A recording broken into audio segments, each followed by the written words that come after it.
When you're using the Jobcentre, you may want to record conversations and interviews that you have with them. I've heard of a few cases where people have been thrown out by security guards or had the police called, and also the advisors, sometimes the people that you see refuse to see you. So this is all usually because they see the camera. In fact, some people say, they show off that they're recording them. Point the camera right at their faces. I would recommend, if you want to record the conversations and interviews, don't show them the camera. So conceal it.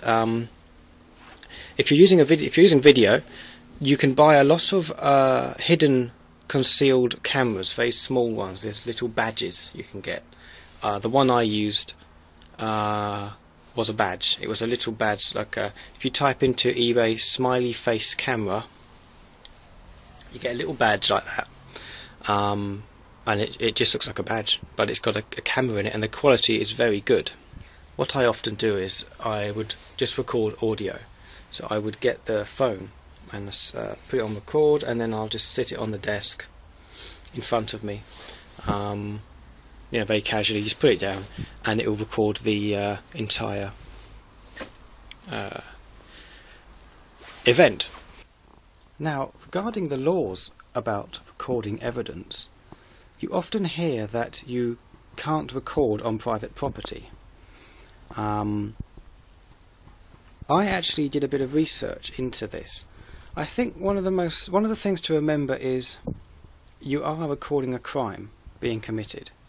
So the Jobcentre, fraud, harassment, victimisation, blackmail, entrapment. So you're recording a crime in progress. I did some research into this, and I sent an email to the Information Commissioner's office asking them, is it okay to record evidence in this situation? And they sent a reply back, and it says, under the Data Protection Act, Section 36, an individual is exempt from the Data Protection Act if they are processing information for their own domestic purposes. Under the Data Protection Act, if you want to secretly record, then it would not stop you from doing so. Okay, so then I went on to get the Data Protection Act, and I looked at Section 36, Domestic Purposes.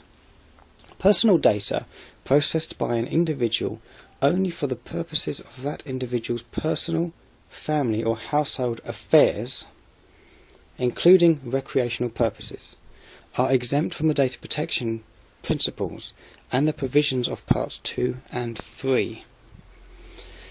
Now that's really interesting, because what it's saying is family affairs. Personal affairs, family affairs. Now, the Jobcentre is that. It really is. It is that. You're going there to record evidence, and it seems fine. Another point to make would be that the courts accept this evidence. If you produce it in courts, they would accept it. Solicitors recommend that you do the recordings. Citizens Advice Bureau are happy with it. So these kind of undercover programs that you often see on the television, often hidden cameras.